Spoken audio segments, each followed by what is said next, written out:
Il est 20h sur Prestige TV. Mesdames, Messieurs, ravi de vous retrouver. C'est parti pour le sommaire.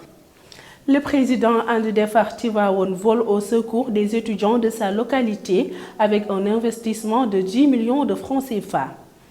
En prélude à l'Assemblée générale de renouvellement des instances du Conseil national de la Maison des éleveurs, le président en tournée de sensibilisation à Thiès. Le start-up Baïsédo a été financé à hauteur d'une dizaine de millions par l'ADER pour structurer la chaîne de valeur agricole, vous l'entendrez dans cette édition. Également, dans l'actualité de ce soir, c'est aussi les avocats des trafiquants de faux médicaments qui montent au créneau et blanchissent leurs clients. Hors de chez nous, Idriss Déby Itno, président tchadien, a été tué par les rebelles du Nord. La revue de la presse et la page sportive marqueront la fin de cette édition du soir.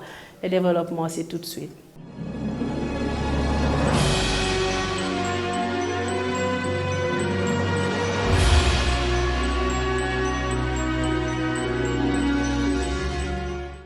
Une baisse considérable des cas de Covid-19 avec 15 nouvelles contaminations ce jour. 4 nouveaux décès enregistrés ces dernières 24 heures et 61 patients déclarés guéris. Les détails, c'est avec le docteur El Hadji Mamadou Diaye, le directeur de la prévention.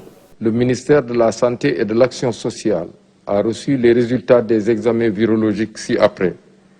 Sur 911 tests réalisés, 15 sont revenus positifs, soit un taux de positivité de 1,65%. Les cas positifs sont répartis comme suit. Nous avons eu 7 cas contacts suivis par nos services. Aucun cas importé n'a été enregistré au niveau de nos différentes portes d'entrée aériennes, maritimes et terrestres. Et 8 cas issus de la transmission communautaire ont été répertoriés et répartis comme suit. Dans la région de Dakar, nous avons 4 cas, dont 1 aux Almadies, à Liberté 6, Mbao et Nord-Foire. Dans les autres régions, nous avons également 4 cas, dont 2 à Vélingara, 1 à Kolda et à Matam. 61 patients suivis ont été contrôlés négatifs et déclarés guéris. 17 cas graves sont pris en charge dans nos services de réanimation. 4 décès ont été enregistrés ce lundi 19 avril 2021. L'état de santé des autres patients suivis ou hospitalisés est jugé stable. Les étudiants originaires du département de Tivaouane connaissent une réelle difficulté de logement, ce qui peut impacter négativement dans leurs études. C'est fort de ce constat que Abdoulaye Ndiaye Galkou, le président du mouvement And Defar Tivaouane, a investi pas moins de 10 millions de francs CFA pour les mettre dans d'excellentes conditions d'études. Il s'y ajoute la mise à disposition d'outils pédagogiques. Son chargé de communication revient sur l'importance de ce soutien aux étudiants. Cette rencontre est la suite logique de la démarche de M. Abdoulaye Ndiaye Galkou, ici dans la commune et dans le département de Tivaouane. C'est un président d'une structure qu'on appelle le mouvement And Defar, qui a des ambitions pour la commune de Tivaouane et qui sait pertinemment que la concrétisation de cette ambition passera nécessairement par la formation et l'éducation des jeunes de Tivaouane qui demain seront en mesure de faire face aux défis qui interpellent la commune, le département et le pays. Et aujourd'hui, il pose un acte qui est décisif parce que les conditions d'apprentissage constituent un intrant de qualité et ça, tous les acteurs et tous les pédagogues sont d'accord sur la question. Les jeunes de Tivaouane, les étudiants particulièrement, ont clamé partout qu'ils sont presque à bout et certains d'entre eux sont même dans les dispositions d'abandonner leurs études dans les universités du Sénégal pour rentrer à Tivaouane. Pourquoi? Parce que tout simplement, les conditions d'hébergement n'étaient pas réunies. Et lorsque la délégation des étudiants est venue le voir, il a été sensible à la question, il a été sensible à la demande et il s'est rendu compte que malheureusement ces jeunes sont laissés à eux-mêmes, ils n'ont pas de perspective, ils n'ont pas d'interlocuteur. C'est dans cette logique-là qu'il s'est constitué en parent des étudiants, mais aussi il s'est constitué en donneur de leçons pour dire maintenant à ces jeunes-là, je ne peux pas vous regarder dans cette situation sans rien faire. Et il a décidé de prendre sur lui la responsabilité de louer des appartements dans toutes les villes du Sénégal qui abritent des universités où il y a des étudiants de Tivaouane. Retour sur Thiès, une organisation fêtière nationale dénommée Conseil national de la Maison des éleveurs, CNMDE, a été portée sur les fonds baptismaux et regroupant l'ensemble des maisons des éleveurs. Une rencontre de sensibilisation s'est tenue à Thiès dans la perspective de la prochaine Assemblée générale.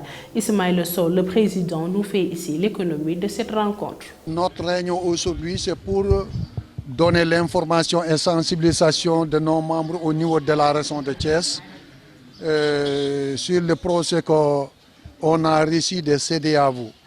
Donc ce projet-là, c'est pour acheter des animaux et aussi revendre parce qu'on a considéré quand même le Mali et le Burkina Faso, c'est des pays producteurs.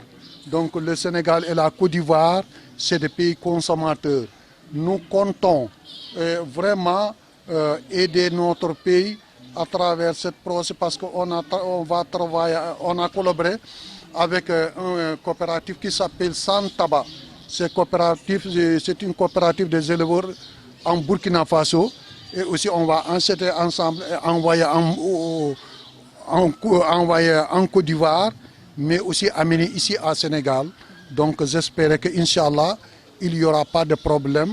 Nos membres vont mouiller les maillots, être à notre côté et continuer quand même. Donc on a prévu Inch'Allah à 2021 à c'était 4000 têtes pour le faire rentrer ici à Sénégal, mais envoyer aussi certaines en Côte d'Ivoire.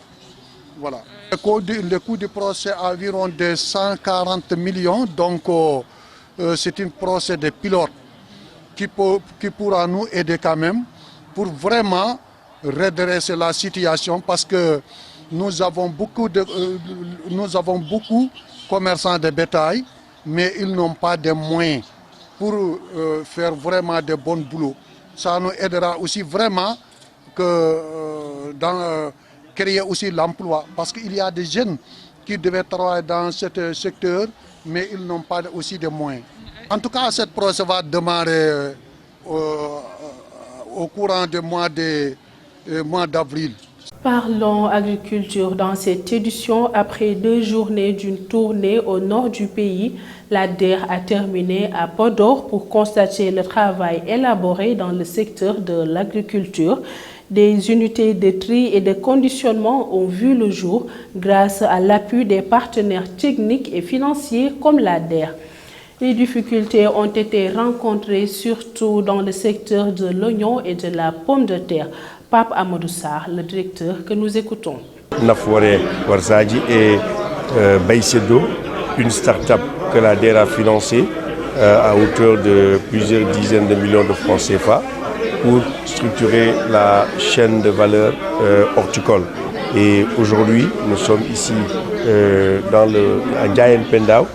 Hier, nous étions à Potou et le travail que nous avons fait à date, ça a concerné l'accompagnement de la mise en place d'une plateforme de tri et de sélection de l'oignon. 2, nous avons aussi financé pour la campagne de commercialisation de l'oignon pour 500 millions en 2021. Et l'année dernière, nous avions mis 1 milliard de francs CFA qui a permis de sauver carrément les invendus d'oignons et de pommes de terre à cause de la Covid-19. Et nous allons continuer à faire cela. Et au-delà, ce que nous ambitionnons, c'est de mettre ici sur pied des hangars de stockage et des chambres froides de 10 000 tonnes, voire plus, pour aider vraiment à la conservation dans de meilleures conditions de l'oignon et de la pomme de terre et des carottes dans cette zone qui est très riche. Et nous avons travaillé avec le ministère de l'Agriculture pour essayer d'acheter des équipements en termes d'agriculture pour l'horticulture.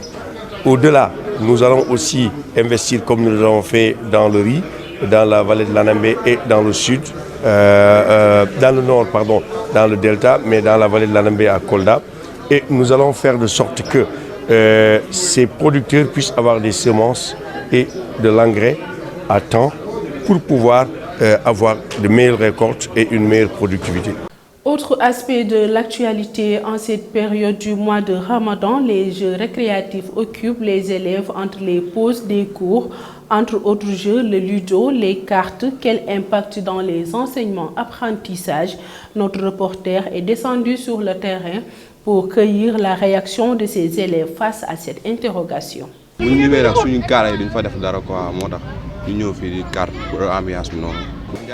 Vous savez, une fois qu'on a pause, c'est-à-dire la récréation, on reste généralement à proximité de l'établissement, à ne rien faire. Raison pour laquelle, en cette période de Ramadan, nous jouons au lido ou à la carte. Nous utilisons l'utile à l'agréable. Le fait d'aller à la maison et revenir en cette période de jeûne, cela ne vaut pas la peine car nous préférons rester ici pour pouvoir tuer le temps. Mais pour dire vrai, chaque chose en son temps, c'est des moments de d'accord, mais cela n'importe pas négativement dans les enseignements d'apprentissage. Vous savez, durant le Ramadan, le temps devient très long. Donc si on n'a rien à faire quand on a pause, c'est pour cela qu'on s'adonne aux œufs ici, près de l'établissement.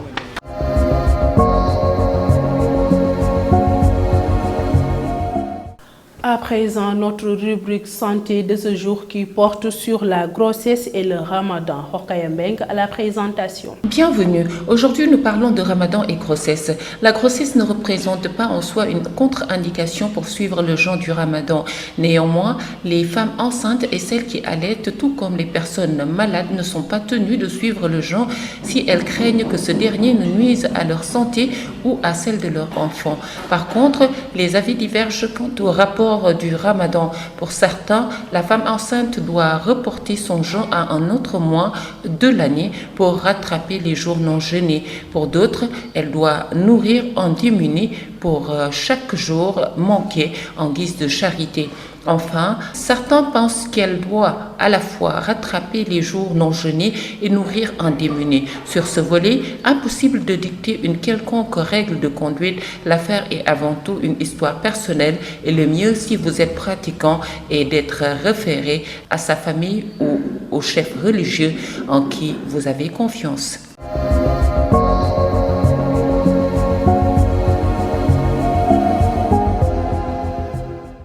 Je vous le disais en titre, les avocats des trafiquants de faux médicaments face à la presse fustigent le lynchage médiatique de leurs clients. Tel est le point phare de l'actualité nationale à la présentation Fatou Karagé. Actualité nationale dans le cadre de sa mission de maintien de la sécurité en Casamance, l'armée continue à effectuer des patrouilles dans les zones à risque. C'est ainsi que le Nord Sindia est scrupuleusement surveillé. Une surveillance qui a permis à une patrouille de l'armée de découvrir 6 champs de chanvre indiens et de détruire 6 puits. Une centaine de sacs de charbon abandonnés par les brigades et contrebandiers qui s'adonnent à la coupe de bois en Casamance qui ont aussi été pris. L'affaire des médicaments saisis à la Patte d'Oie prend une autre tournure. Le collectif des avocats des mises en cause qui dénonce un lynchage médiatique en totale violation des principes de la présomption d'innocence et des droits de la défense ont montré au créneau. Il annonce dans un communiqué des poursuites pour diffamation et de dénonciation colombienne. Apportant des précisions dans le fond, les avocats de la défense précisent que contrairement à ce qui est avancé, aucun délit de contrebande ne peut être imputé de leurs clients. Les habitants de Bambilor ont manifesté leur colère hier suite à l'accident qui a occasionné la mort de 2 jeunes. Ils ont bloqué pendant 1 heure l'axe routier Rufisque-Bayard et réclament des dos d'âne car des accidents à hauteur de la station Shell de cette localité ont occasionné 7 morts, ce que les populations de Bambilor déplorent. C'était tout pour l'actualité nationale.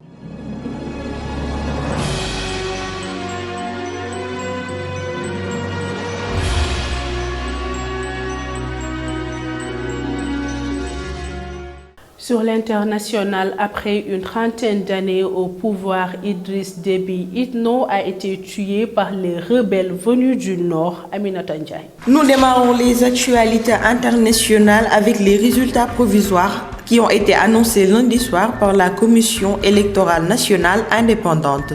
Selon eux, le président tchadien Idriss Déby Itno a été réélu dès le premier tour de la présidentielle. Des résultats provisoires sans surprise. Le chef de l'État faisait face à des candidats de l'opposition qui avaient appelé au boycott du scrutin.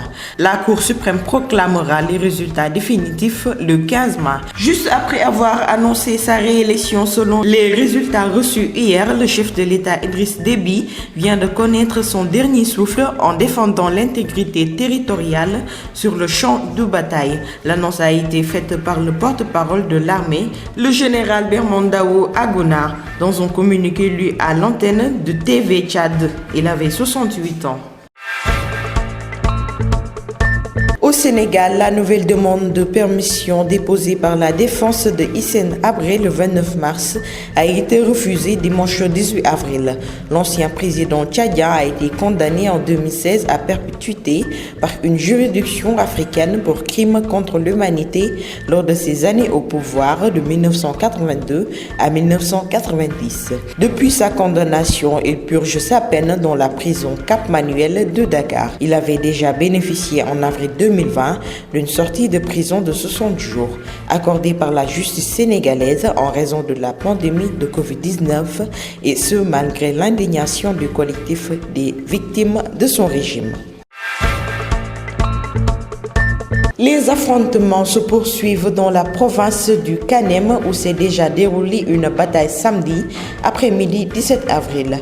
Les forces armées tchadiennes sont aux prises depuis une semaine avec des colonnes rebelles du FAT, le Front pour l'alternance et la Concorde, pour les entrées au nord du pays depuis leur base arrière de Libye il y a une semaine. C'était tout pour les actualités internationales.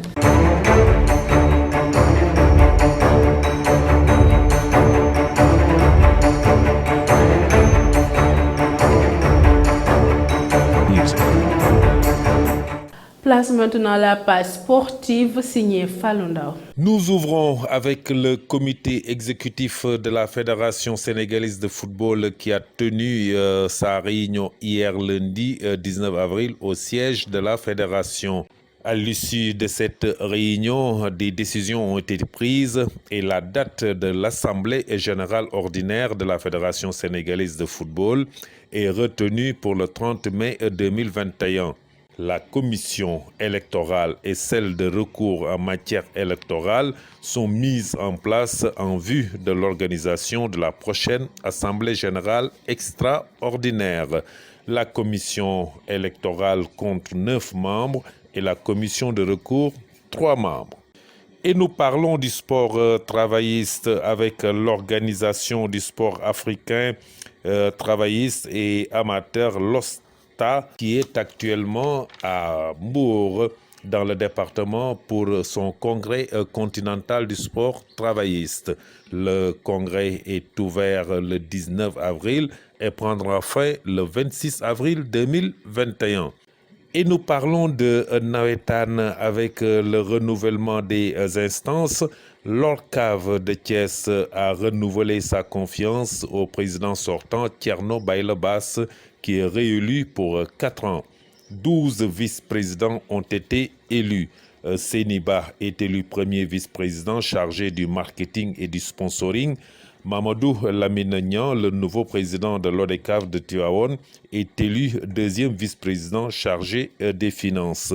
Le troisième vice-président chargé de la CQRP est Amadou Niambo de Mekhe, le secrétaire général est Mamadou Wad, le trésorier général Émile Diouf. Les délégués à l'ONCAV sont Thierno Baïla Basse, Ousmane Diop, Mamadou Niang, Pape Amar Mbodj et Djibi Sis. Et nous parlons de courses hippiques pour terminer. La course hippique a couru sa 17e journée à l'hippodrome Ndiaou Makodou chez les poulains de 2 ans sur une distance de 1200 mètres. La première place est enlevée par Baïbar Den sur avec un chrono d'1 minute 32 secondes. La deuxième place est allée à Eliman. La troisième, Léon Doubouyouf. Et la quatrième place à Omar Bayo. Chez les poulains de 3 ans, sur une distance de 1650 mètres, Marem Da arrive à la première place avec un chrono de 2 minutes 20. Deuxième, Marie-Pierre. Troisième, Alpha Ndiaye. Quatrième, Diek. Chez le groupe 1, et c'était sur une distance de 2200 mètres. Aminou enlève la première place avec un chrono de 3 minutes 01. Deuxième, Dardas. Troisième, Riyad. Quatrième, Damel Teigne. Groupe 2 sur une distance de 2200 mètres. Bourakh confirme sa suprématie en enlevant la première place avec un chrono de 3 minutes 05. Deuxième, Ndiouga Fall. Troisième, Diaina. Quatrième, Verigot. Et dans le groupe 3 pour mettre fin à cette course, Belle enlève la première place et confirme sa bonne santé avec un chrono de 3 minutes 03. Deuxième, Soudou. Troisième, Djamou Yala. Quatrième, Tahwa. Cinquième, Docteur Dia Kharagne.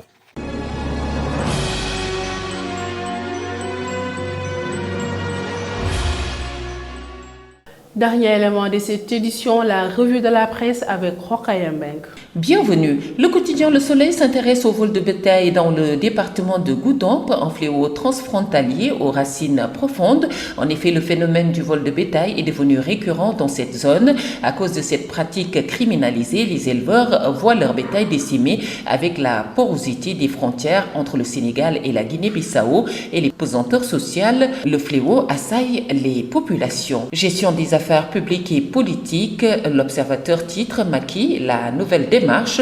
À la page 3 du journal, l'on découvre ce que l'Obs appelle la métamorphose de Macky et d'ajouter que depuis l'affaire Ousmane Sonko à Dissa, le président a opéré un changement dans son style de management, une vigilance accrue dans la gestion des dossiers de l'État et une réanimation de l'appareil politique ont pris le dessus sur l'optimisme et la désinvolture. Vox Pop annonce à sa une que la FSF, la Fédération sénégalaise de football, rappelle Aliou Cissé à l'ordre. À sa page 8, le journal nous informe que le comité exécutif s'est réuni hier pour traiter un certain nombre de points. Naturellement, la polémique sur la prestation des Lions a été évoquée et c'est pour rappeler à l'ordre le coach Aliou Cissé. La Tribune revient sur la guerre de leadership en perspective des élections locales et titre Benno vers l'implosion entre Louga, Thiès, Kaolack, Ziguinchor et Kolda. La guerre de leadership au sein de Benno est ravivée par la perspective des élections locales.